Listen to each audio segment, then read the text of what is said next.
From Hudson Valley Property Inspections. We are here to talk icicles.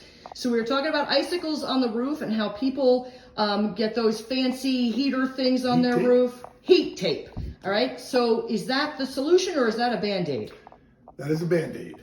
Obviously, if you've got icicles on the outside of your house causing all kinds of damage, the main source of that is heat escaping from your house into your attic. Let's do a couple things. Costing you money, making your house more or less comfortable, and that heat is now escaping into the attic on a cold roof, causing condensation. That condensation is also going to cause mold in the summer and springtime.